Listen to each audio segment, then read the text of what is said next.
The old man in room 247 was barely a shadow beneath white sheets. His breathing labored and shallow, but his eyes were sharp as winter glass when I walked through the door of his room, in the hospice wing that gray October afternoon in Richmond, Virginia. "You came," he whispered, his voice like dry leaves scraping pavement. "Good. Sit down." I pulled the plastic chair closer to his bed. The old man gripped my hand with surprising strength. "My time is short. What I'm about to tell you, it's the truth, every word of it. I carried this secret for the past 58 years, and I can't take it to my grave. Someone needs to know what really happened." He closed his eyes for a moment, gathering strength. "This story is about an inheritance my brother and I received so many years ago. Let me start at the beginning. It was 1962, when my brother Garrett and I inherited our great-uncle's property. We were young men then. I was 29, Garrett was 27. Both of us tired of city life and were ready for something different. When Uncle Jeremiah passed, he left us 847 acres of pristine wilderness in the remote mountains of West Virginia. The land had been in our family since our ancestors emigrated from Scotland in the mid-1800s. Garrett and I had spent countless summers there as boys, following our great-uncle through those endless forests, learning to hunt and fish and live off the land. Uncle Jeremiah was a strange old man, superstitious in ways that made us roll our eyes as children. He'd mutter about respecting the wilderness, about old agreements that had to be honored. We thought it was just the eccentricity of an isolated man who'd lived alone too long. When we decided to move our families to the property, it felt like coming home. My wife Hannah was 25 then, with our 2 daughters. Little Sarah was 1.5, and Emma had just turned 3. Garrett's wife Clara was 26, and they were struggling with a personal hardship that cast a shadow over their marriage. Clara had suffered through 7 miscarriages, all in the first trimester. The doctors couldn't explain it, and the grief was eating them alive. They hoped the peace of the mountains might bring them the child they desperately wanted. We tore down Uncle Jeremiah's old cabin and built 2 separate houses about 100 yards apart. The construction took most of that first year, but we had Uncle Jeremiah's tools, his knowledge of the land, and something else, his instructions. Before he died, our great-uncle left us a note. I can still see his shaky handwriting. "Remember what you were taught about the land and respect it. You don't have to understand it."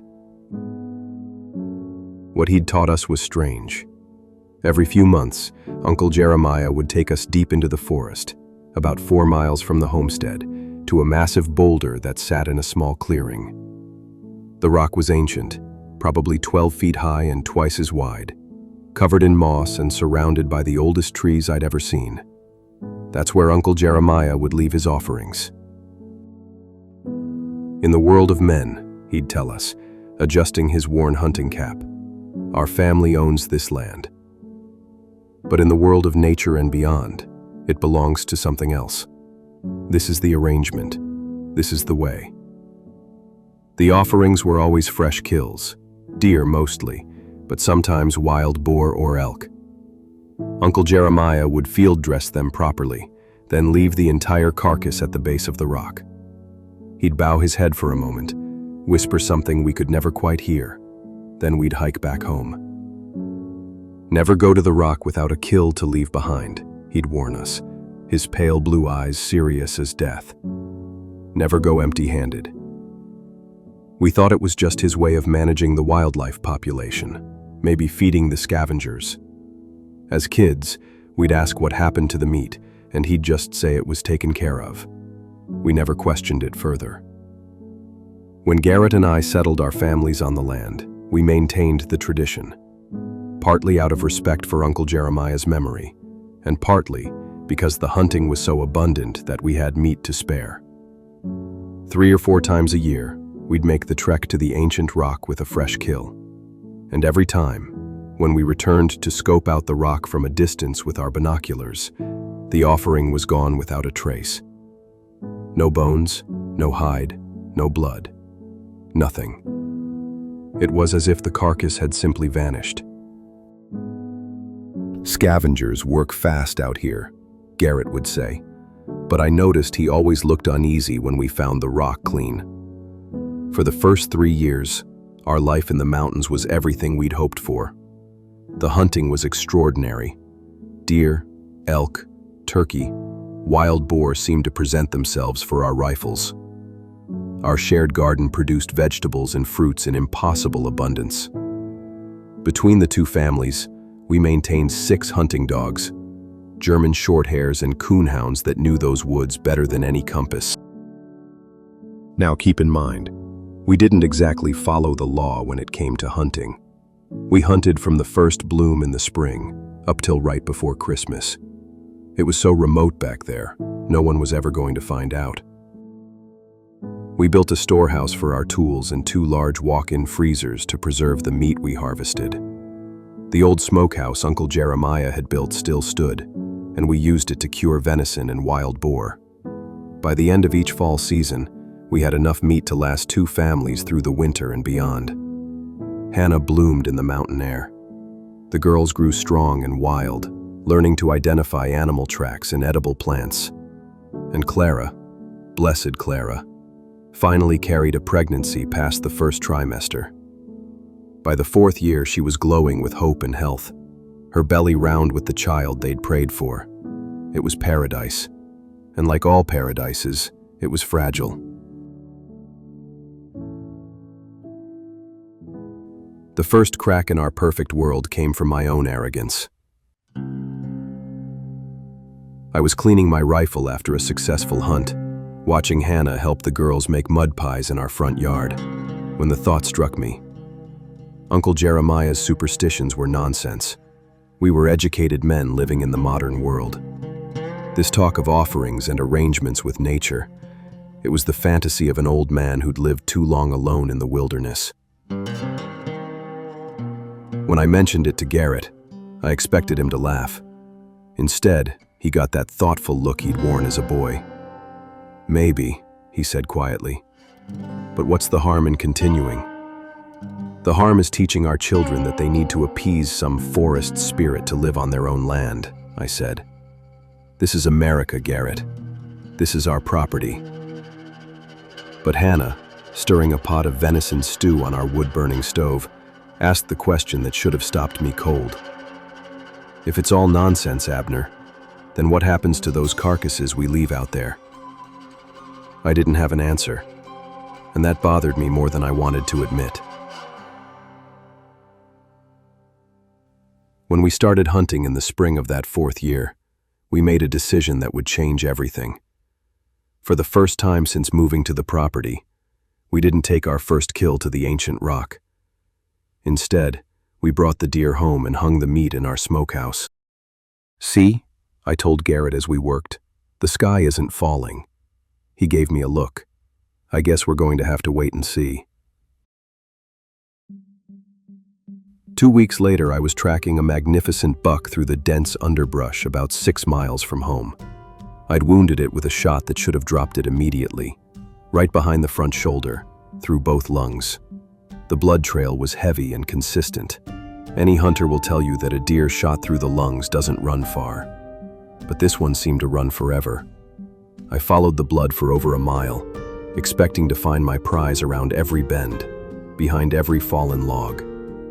The trail led me deeper into the forest than I'd ever hunted, to a section where the trees grew so thick that noon felt like twilight.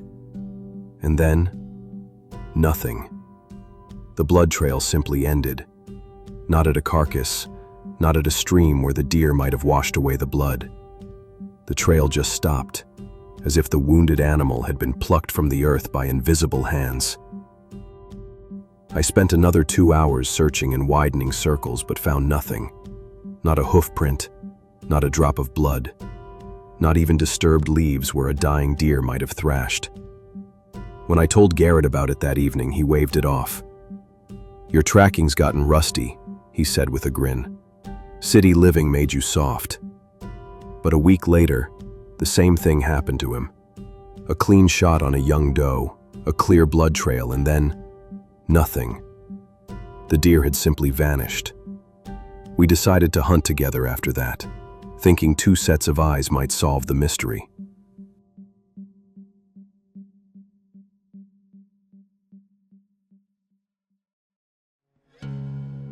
Two weeks later, we were positioned about 100 yards apart in a section of forest that funneled deer toward a small creek. I had a clear line of sight on the biggest buck I'd ever seen, 12 points at least, with a rack that would have been the envy of any hunting lodge.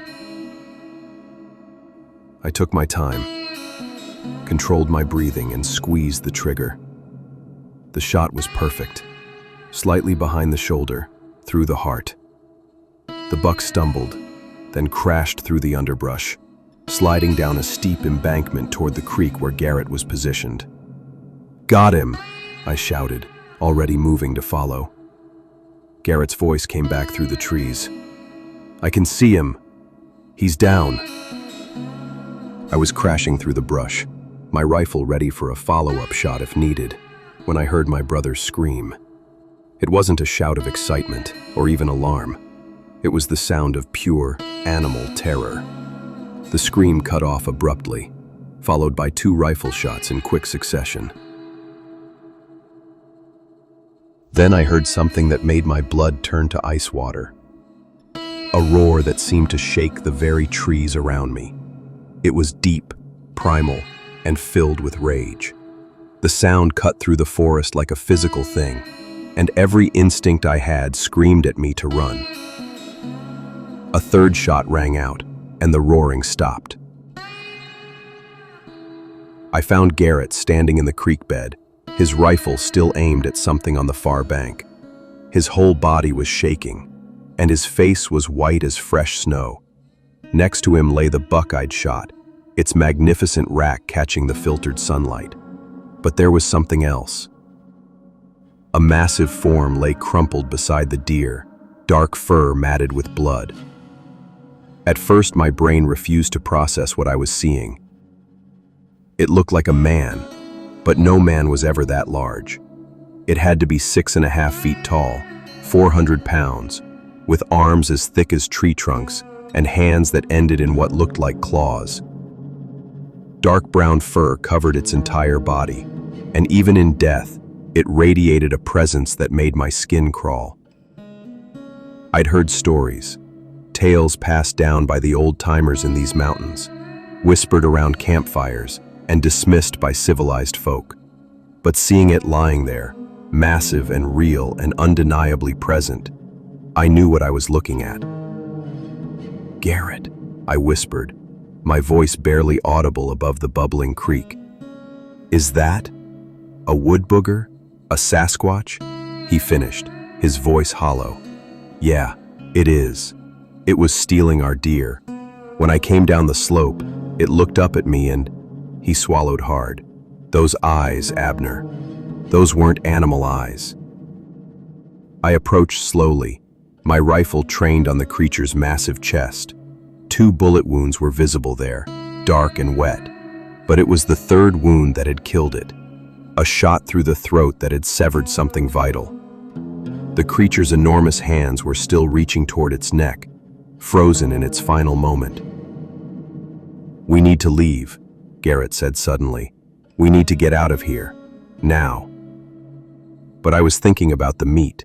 That buck represented weeks of protein for our families, and I wasn't about to abandon it because of whatever this thing was. "We're taking the deer," I said firmly. "Help me field dress it." "Are you insane? We just killed a Sasquatch, Abner. We need to feed our families," I interrupted. "This thing was stealing our kills. Now we know why the carcasses were disappearing." It took 10 minutes to properly dress the deer, and through it all, I kept glancing at the massive corpse beside us. The creature's face was almost human, broad and flat, with a pronounced brow ridge and lips that seemed too large for its skull. Even in death, There was something intelligent about its features that made my stomach churn. We were loading the venison on the game sled when Garrett stopped suddenly. "No one's going to believe us," he said quietly. "If we tell anyone about this, they'll think we're crazy."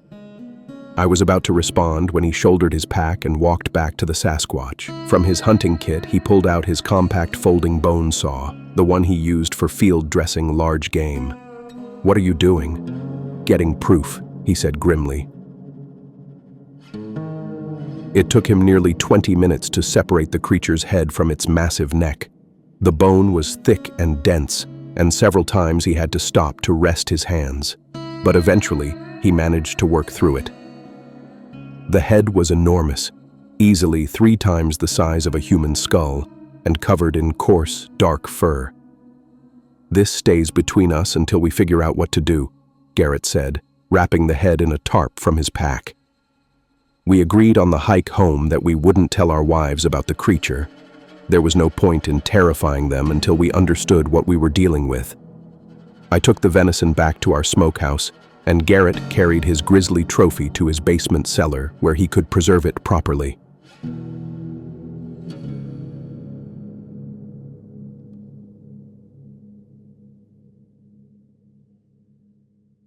That night, I lay awake, listening to the forest sounds outside our window. But something was different. The usual chorus of night insects was missing, replaced by a silence so complete it made my ears ring. Then the wailing came from deep in the forest, a sound that was part human scream and part animal howl. It rose and fell like a siren, echoing off the mountains until it seemed to come from everywhere at once. "What is that?" Hannah sat up, clutching my arm. "Probably just a mountain lion," I lied, my mouth dry as sand. "They make sounds like that when they're hunting." But I knew better, and so did she. Mountain lions don't wail like that. Nothing in these mountains made that sound. The sound went on for hours. It was a mournful sound. Deep down, I knew whatever we killed wasn't alone in this world, and something discovered what happened to him. As daybreak started to approach, it stopped as abruptly as it had begun.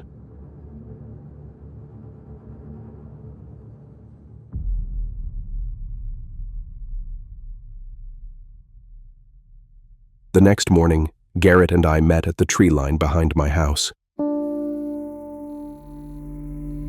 We found them immediately, tracks in the soft earth, circling the perimeter of our property. They were unlike anything I'd ever seen, 18 inches long and 8 inches wide, with 5 distinct toe impressions that ended in claw marks. "There's more than one," Garrett said quietly, crouching beside a particularly clear print. "Look at the size differences." He was right. Some of the tracks were massive, others smaller but still larger than any human foot. They formed a rough circle around both our houses, as if something had been pacing the edge of our cleared land. "How many do you think?" I asked. "At least 6 or 7. Garrett's face was grim. "Maybe more." That second night, they came closer. The first impact against the side of our house woke us all. It sounded like someone had driven a truck into our bedroom wall, and the entire structure shuddered. Sarah and Emma began crying, and Hannah was on her feet instantly. "What was that?" she demanded. But I was already reaching for my rifle. Another impact, this time against the front door, then another, and another, like giant fists pounding against our home. Mixed with the pounding came the sound of large rocks hitting our roof and walls, each impact making the house shake. I looked out the window and saw Garrett's house getting the same treatment. The impact of large rocks hitting his house being hurled from deep in the darkness was obvious. Lamplight moved frantically behind his windows as he and Clara tried to understand what was happening. The assault lasted until dawn. When the sun finally rose, Garrett and I surveyed the damage. Deep gouges marked the sides of both houses, too high to have been made by any normal animal, too purposeful to be accidental. Several of our windows were cracked from the rock impacts. But it was the porch of Garrett's house that made us realize we were dealing with intelligence, not instinct. Scattered across the wooden planks were the heads of small animals, rabbits, squirrels, a few birds, all arranged in what looked like deliberate patterns. "They're trying to tell us something," Garrett said, his voice barely above a whisper. "Or they are threatening us," I replied.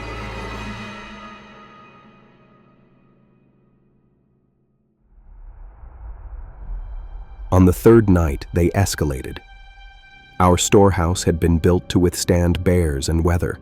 The walls were thick log construction, and the door was reinforced steel with 2 heavy deadbolts.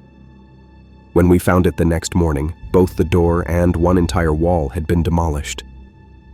Not just broken, demolished, as if something with incredible strength had simply torn the structure apart.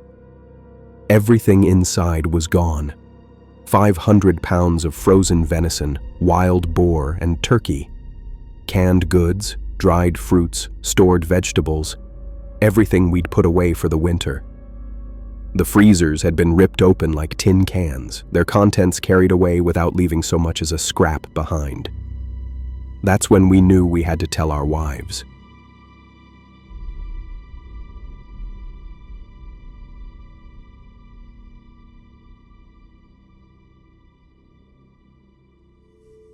Hannah took the news better than I expected. Clara, now 7 months pregnant, listened with wide eyes as Garrett unwrapped the Sasquatch head in their kitchen. The sight of it, those empty eye sockets, the massive skull with its pronounced brow ridge, made her gasp and clutch her swollen belly. "How many are there?" Hannah asked, her practical mind already working on the problem. "We don't know," I admitted, "but they're coordinated. This isn't random." "They're coming for us," Clara whispered, "because we killed one of them." That night, we made our stand. Garrett, Clara, and I gathered in my house with Hannah and the girls. We'd loaded every weapon we owned and positioned ourselves to cover all approaches. Our 5 hunting dogs were restless, whining and pacing by the doors. When the Sasquatches came, our dogs didn't hesitate. As soon as we opened the front door, all 5 of them bolted into the darkness, barking and howling with excitement. We followed them into the front yard and stopped. Our rifles were ready, and we were scanning for those hairy beasts. To their credit, those dogs were fearless hunters, trained to track wounded game through the deepest forest. We heard them engage something in the tree line, a cacophony of barking, snarling, and sounds I couldn't identify. Then, one by one, our dogs began to scream and yelp. Not a bark, not a howl, a scream, like wounded children. The sounds went on for what felt like hours, but was probably only minutes. Then, silence. Garrett and I just stood there, the dark night air bleeding with complete silence. Only the sounds of our breathing and heartbeats could be heard. Then all of a sudden it felt like eyes were on us, from all around. As we looked and scanned the tree line, we could see sets of red and yellow eyes looking back at us. As we turned in a 180-degree half circle, there were nothing but glowing eyes looking back at us. Garrett and I quickly went back to back and slowly made our way back inside the house. We barricaded the door. Our family slept in the middle of the room while Garrett and I stayed up, waiting for whatever was going to happen next. None of our dogs ever came home.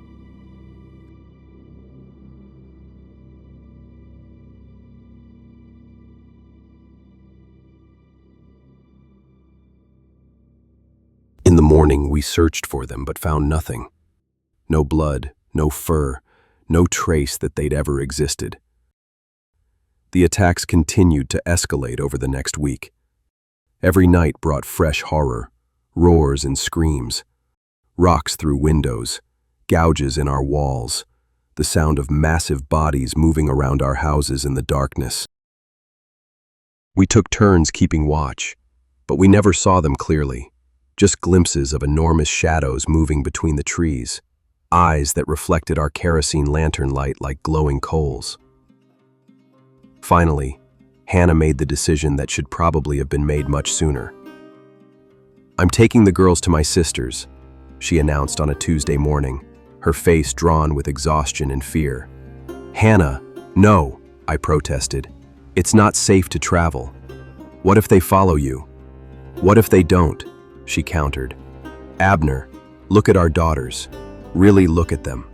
Sarah, now 6, and Emma, now 5, were hollow-eyed and jumpy, flinching at every sound. They hadn't slept through the night in over a week. Emma had stopped talking entirely, and Sarah clung to Hannah's legs whenever we went outside. "Alexa lives in Roanoke," Hannah continued, 3 hours away, nowhere near this wilderness hell. The girls need to be somewhere safe while you and Garrett figure this out. Clara, her pregnancy now showing prominently, refused to leave. "I'm not traveling in my condition," she said firmly. "This is the farthest I've ever gotten. I won't risk losing this baby by running away." So Hannah packed a bag for herself and the girls, loaded them into my truck, and drove away down our mountain road. I watched them as they moved further and further away, until I couldn't see their taillights anymore, then turned back to face whatever was coming.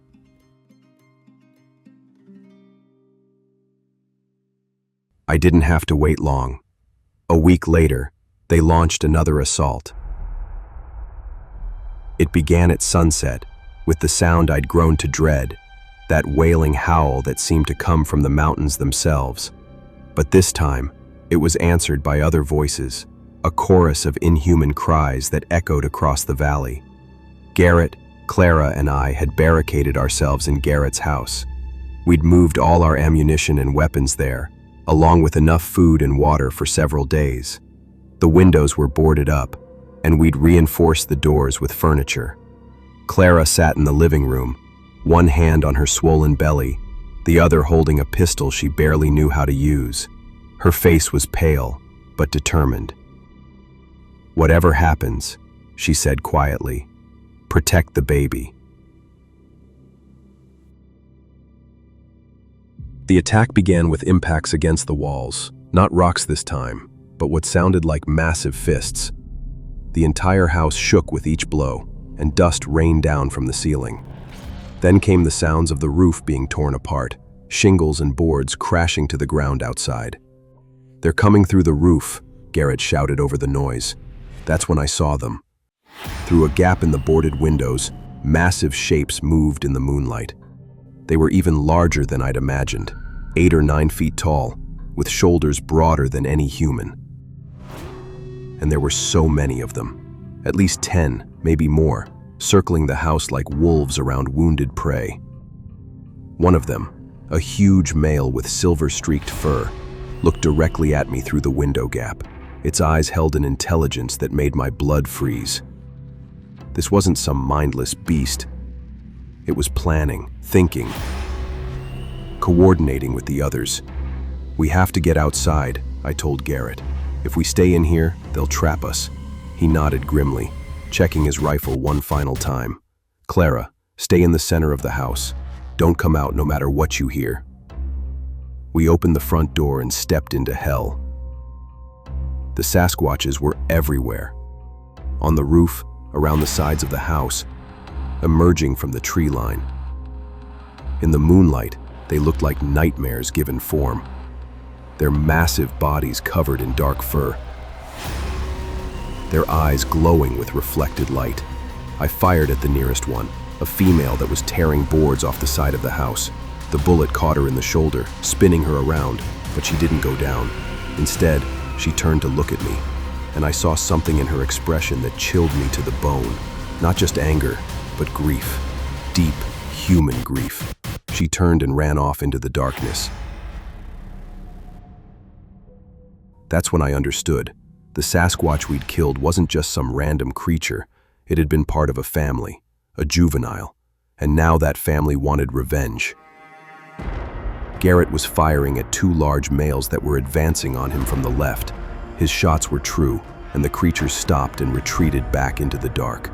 By this point, we realized there were at least 12 of them. Between not leaving tribute as we'd previously done and killing a juvenile male, this is what had caused the all-out war with the family of Sasquatches. I landed a shot on one of the big ones, who turned and stumbled away slowly. I fired another shot, hitting the big monster in the back. The Sasquatch kept moving away, injured. Without thinking, Garrett and I pursued it deeper and deeper into the woods, driven by desperation and rage. Eventually, we came to a clearing and found the huge male hunched over, panting, in a small clearing, about 300 yards from the house. Both of us raised our rifles to finish it off, when we saw 4 more quietly emerge from the woods on the side of us, and 2 more from behind. We were surrounded. That's when the one hunched in the clearing stood up straight and looked at the 2 of us. Then it gave us a huge, hideous smile and started laughing, a deep, demonic laugh that echoed through the forest. We realized then that it had feigned being badly hurt. We'd been lured out here. Suddenly, a horrific scream ripped through the night air. Clara's scream. We turned toward the homestead. Somehow, during that time, all of the Sasquatches around us had disappeared, except for the one laughing in the clearing. We rushed back to the house to see the front doorway broken open and Clara missing. It had been a trap, to lure us away so the remaining Sasquatches could take his pregnant wife. The rest of the night was complete silence. No wind, no bugs, nothing at all. Just the sounds of Garrett crying and raging, calling Clara's name into the darkness until his voice was raw.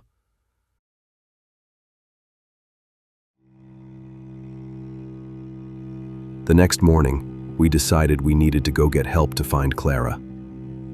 We got in Garrett's truck and started driving out to get help.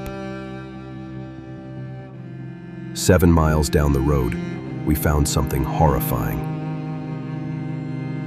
My truck, the one Hannah and the girls had left in over a week ago, was abandoned in front of a huge fallen tree that went across the road. The doors were bent open, torn from their hinges. Suitcases were broken open, their contents strewn all over the place like confetti. The realization hit both of us like a physical blow.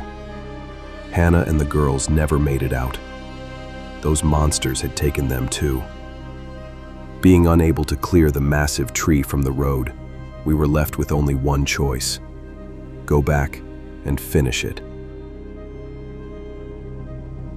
We headed back to the homestead.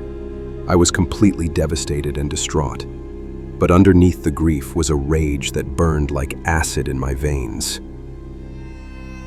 When we made it back, we found several dozen deer heads lying on the porch, a strong message that was lost in the grief and devastation both us brothers felt. That night, we were going to finish it. By the end of the night, either those monsters would all be dead, or we would be. We started preparing for the final battle ahead. We took all the fuel we had stored and created about 24 Molotov cocktails. We loaded up our guns and knives, ready for war.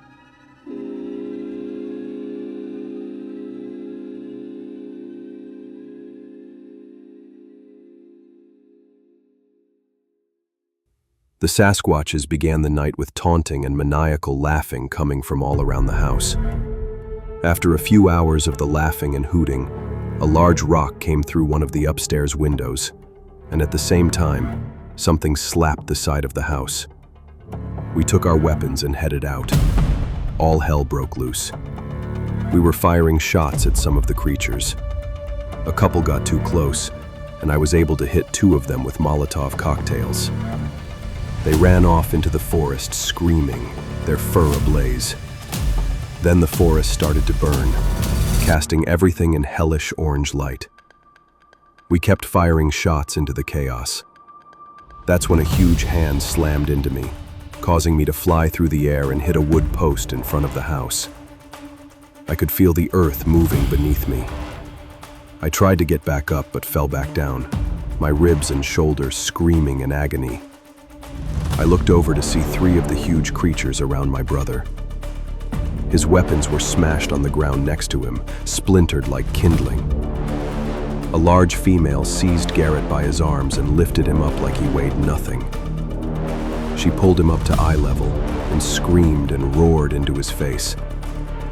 It was all too much. The pain, the loss, the horror of watching my brother being in the clutches of those savages. I passed out.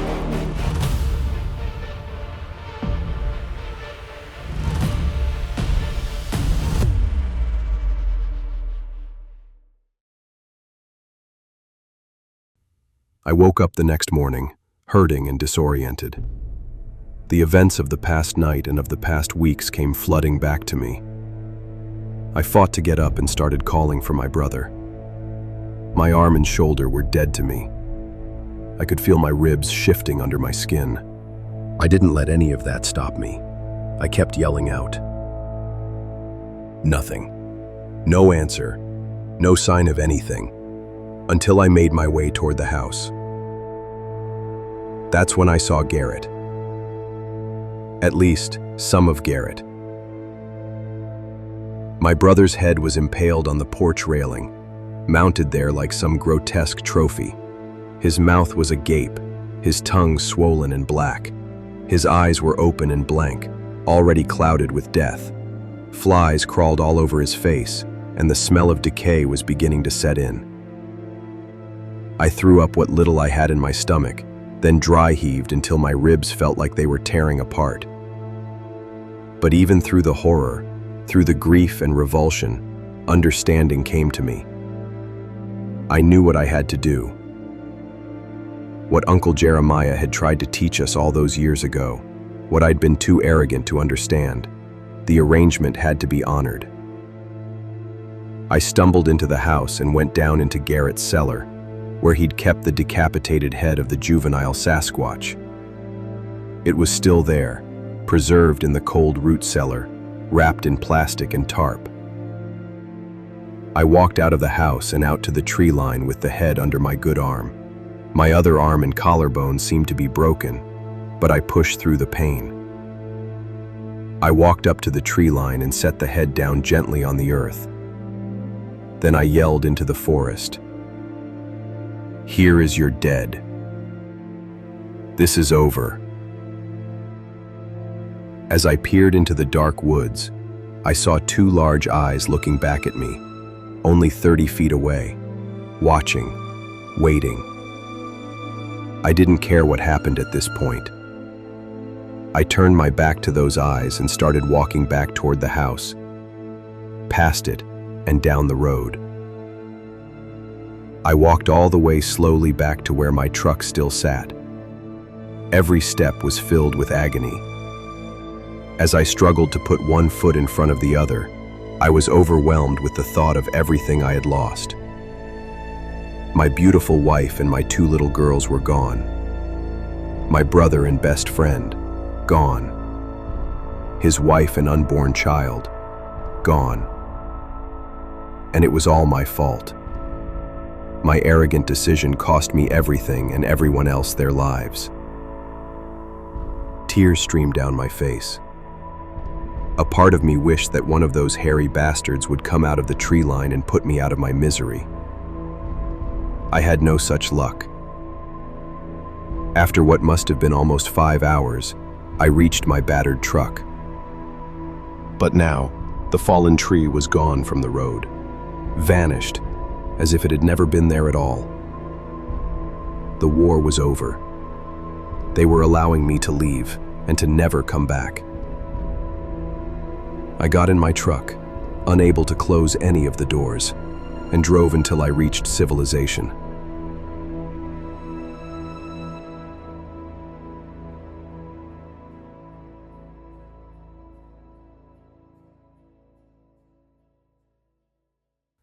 Once there, I went to the hospital to get treated for my injuries. When they asked if I wanted to make a phone call, I decided to call Alexa to give her the bad news. I dreaded having to tell her.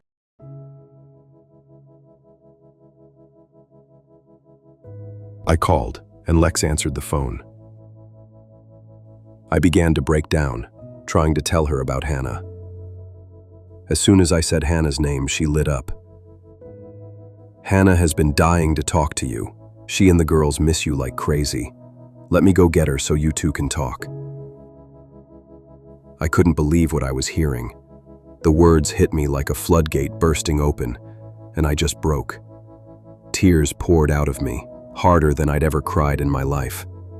For the last 36 hours, I had been drowning in grief and guilt, convinced my wife and little girls were dead because of me, that I would never hold them again.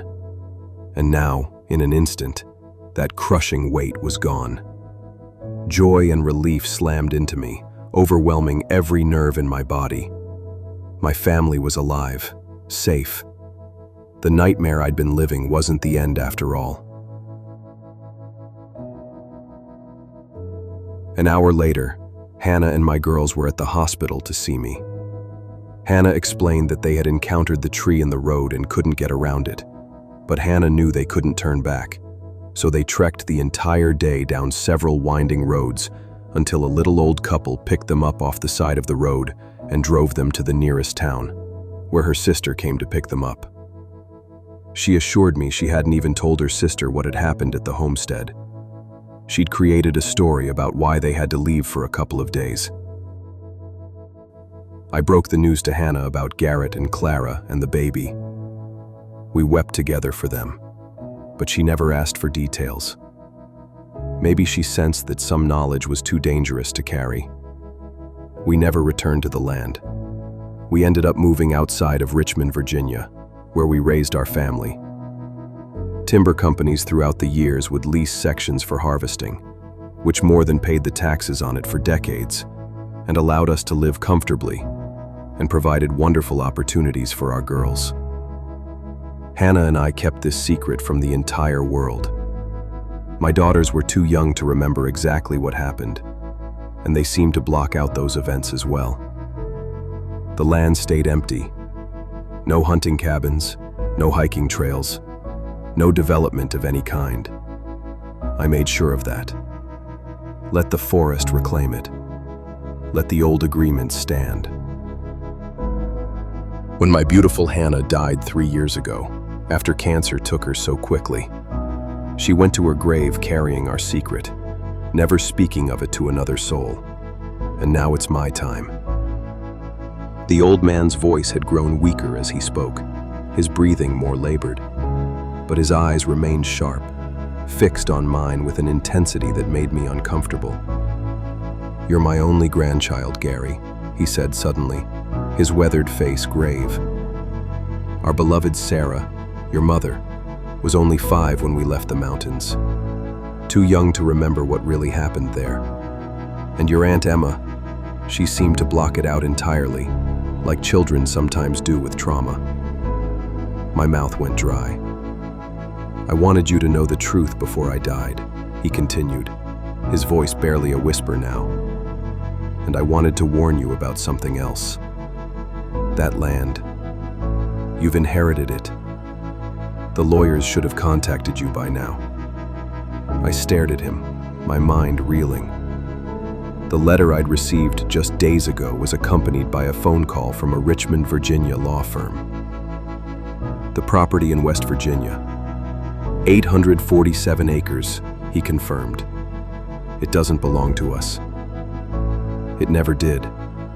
We're just caretakers, and there's a price for that privilege."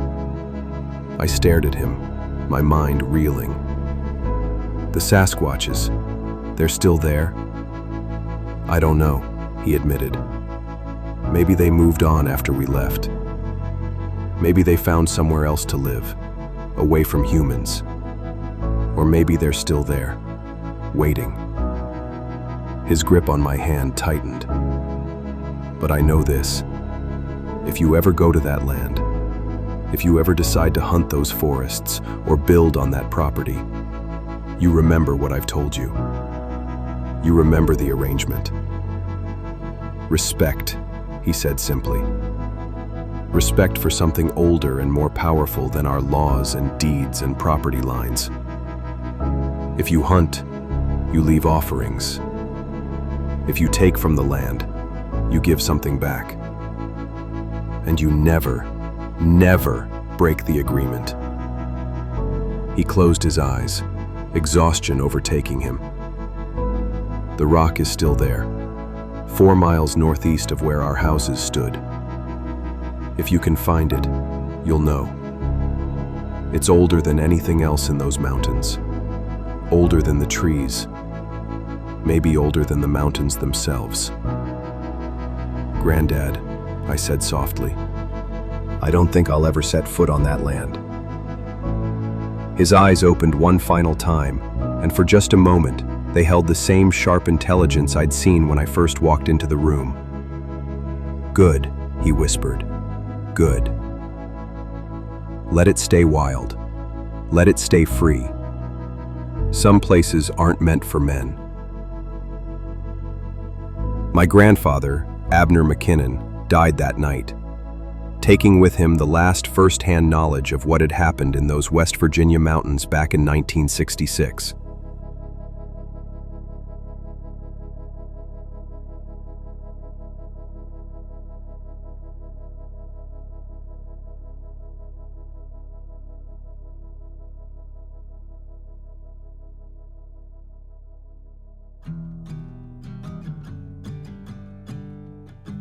I stayed for the funeral and reunited with family members that I rarely got to see.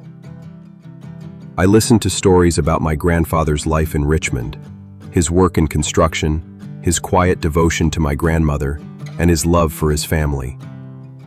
I received condolences from my mother and my Aunt Emma, who both had passed years earlier during the peak of the COVID pandemic. No one mentioned the property in West Virginia. No one talked about a brother named Garrett, who had died young. After the service, I flew back to my apartment in Portland and pulled out the deed to the inherited property. 847 acres of pristine wilderness, valued at just over $6 million by the most recent assessment of the land, timber, and mineral rights. It was also prime hunting land, the lawyers had said. Perfect for development into a luxury retreat or private estates. I could sell it. I would make enough money to pay off my student loans, buy a house, and start the life I'd been struggling to build.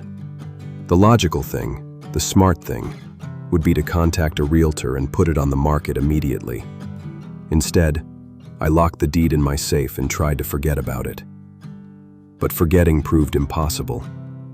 Over the next few weeks, I found myself researching the area online, looking at satellite images of the dense forest canopy, reading about the wildlife and geology of remote West Virginia. I found records of my great-great-uncle Jeremiah McKinnon, who had indeed owned the property until his death in 1962. I found birth records for Abner and Garrett McKinnon, and death certificates that listed Garrett as having died in an animal attack in the mountains in 1966. I found no records of Clara McKinnon or her unborn child. It was as if they had never existed.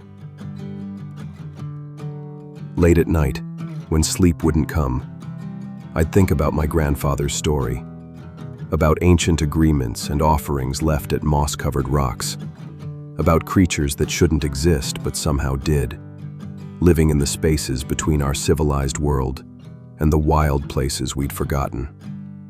Most of all, I thought about the look in my grandfather's eyes when he'd told me to let the land stay wild. It wasn't just fear I'd seen there. It was respect. Respect for something powerful and old and utterly beyond human understanding. 4 months after my final meeting with my grandfather, I made my decision. I reached out to the Choctaw Nation, whose elders still remembered stories about those hills. After weeks of careful talks, they agreed to take stewardship, not as a park, but as sacred ground. No trails, no tourism, only a handful of caretakers allowed. People who understood the old warnings.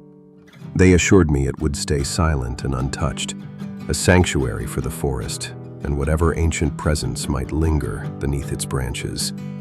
As I signed the last document, I wondered if somewhere in those remote mountains, in the shadow of a moss-covered rock surrounded by the oldest trees, something was watching. Something that remembered venison left as tribute, the scent of men who had honored old agreements, and the price paid when those agreements were broken. I hoped it approved of my choice. And I hoped, God, how I hoped, I'd never have to find out. The land now rests with people who give it the full respect it deserves. But sometimes, when the wind howls and the shadows stretch too long across the floor, I think about my grandfather's story, the price of arrogance, the weight of ancient promises, and the terrible cost of forgetting that some places belong to forces far older than man. Some places aren't meant for us. Some prices are paid in blood. Blood that can never be reclaimed. And all secrets die only when the last keeper draws their final breath. My grandfather kept his secret for 58 years. Now it's mine. And, God willing, it will die with me.